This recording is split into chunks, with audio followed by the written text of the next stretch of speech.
Okay, so we're talking about Edison's 6 techniques for dealing to create creative persistence that allowed him to be more persistent, more creatively persistent through more failures than any man in history.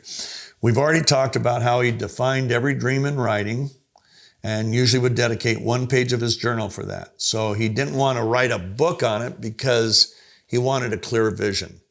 And when you write 50 pages on something, you're not going to recall 50 pages. So he was very good on that. Second, broad ramifications. He would, on the light bulb, he did 1 page for his dream page. He did 9 pages of broad ramifications. Then he would infuse his dream or vision into the minds and hearts of other people. You can use what you've learned in communication to do that. He expected criticisms and failures and strikeouts on his own part, so he expected it. He knew it was going to happen on every single project, so he had a way to deal with it. He knew that he would deal with their criticisms as friends. If somebody said, you did this and this, what were you thinking? He'd say, I wasn't thinking, but what do you think? And then he would draw them out. And once again, failures were a mentor and a teacher rather than an enemy for Edison.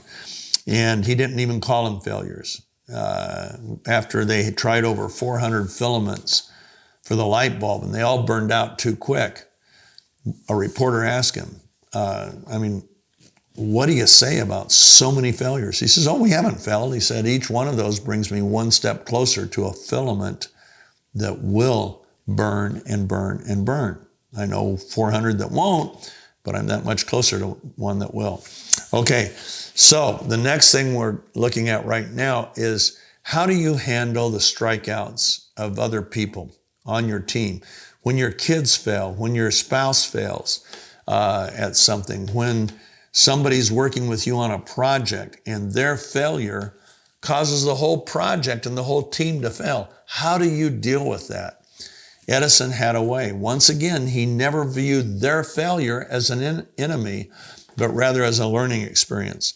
So, number 1, when a person on your team fails, and this includes your child, they bring home a bad report card.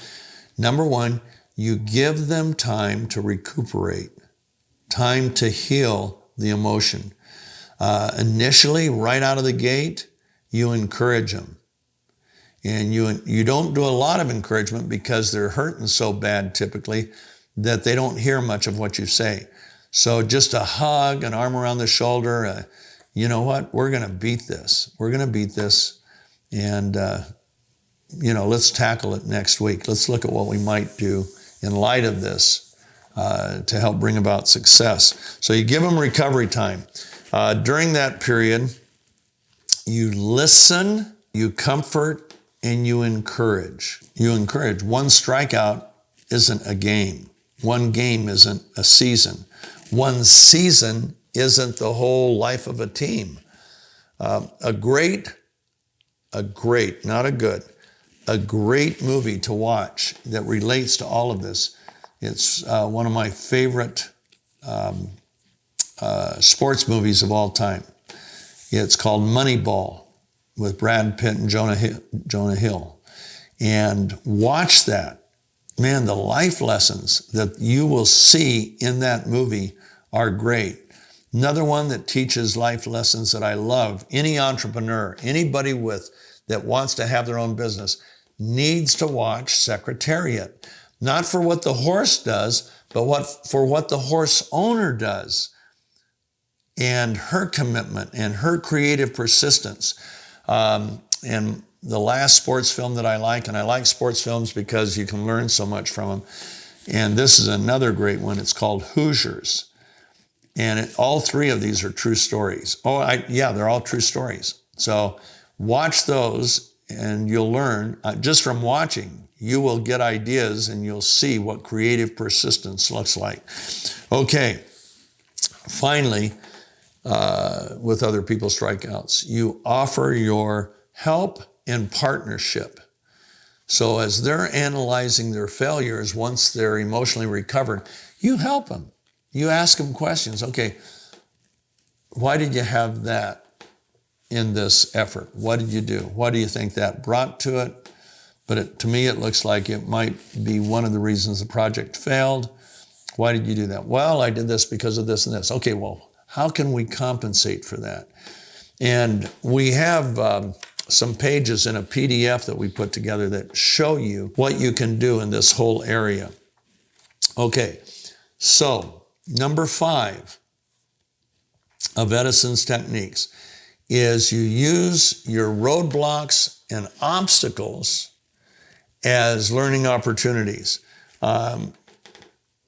It's stated this way: use your roadblocks, obstacles, and failures as springboards to develop effective creative alternatives. Creative alternatives.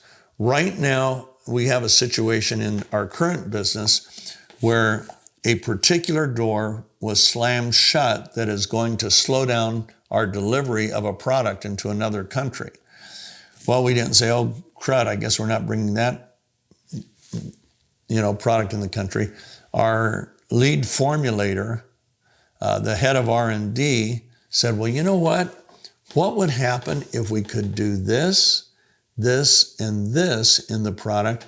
We get around that roadblock and we could deliver this particular product doing this, this, and this on time, pretty close to on time. And so next week, we're going to start a reformulation for this particular country to see if we can overcome the obstacles that we hit in that particular country. It's only one country that has a problem with one particular ingredient. And so we're looking for a substitute that allows us to accomplish the same thing, but without that ingredient. And we think we have an idea that's going to work. But we're all working on it together. So you use roadblocks, obstacles as springboards into creative alternatives that can allow you to work. It's really not that hard. So think of that, write down that word, creative alternatives. My cousin is preparing a sales pitch for doctors on a particular product that we have.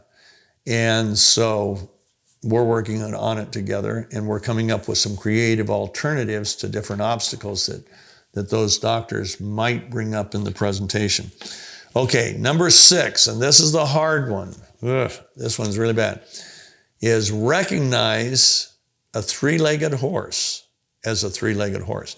Every now and then there'll be a project or an effort where the horse only has 3 legs. It's not going to work. In fact, my mentor was basically pitching another man to bring money into one of my mentor's projects years before we met.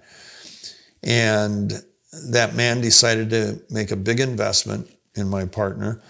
But he had and this was a guy who ran a Fortune 500 company. On his desk, he had a 3-legged horse. It only had 3 legs, a little statue. And my partner said, why do you keep that on your desk? And he said, as a constant reminder to me that some projects are 3-legged horses.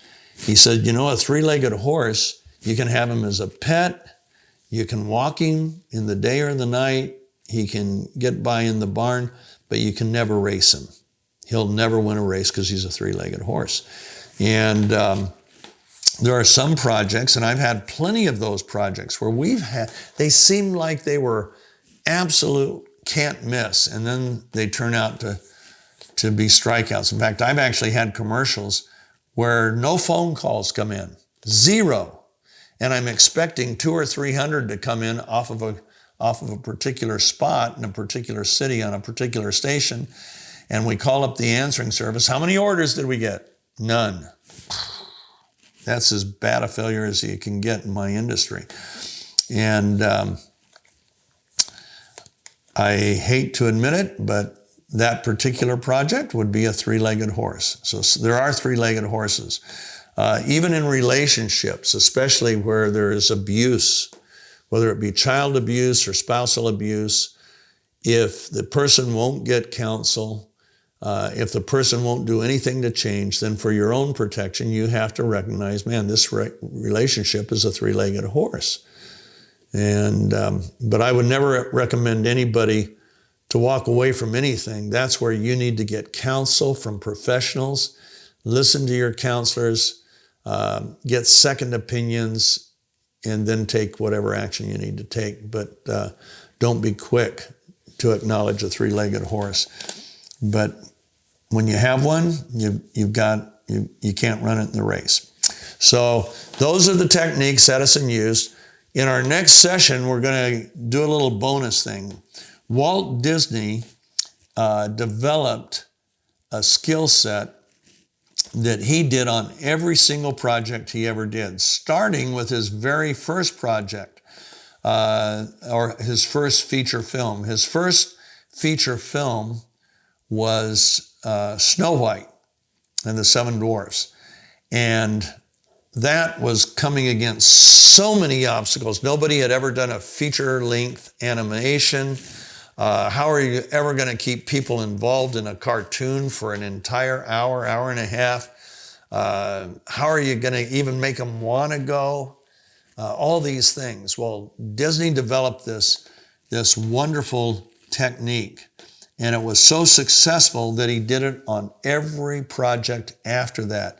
And his hit rate was amazing. For Hollywood, it was better probably than any other studio, more hits than any other studio. He almost never had a failure. He did have a few, but not very often.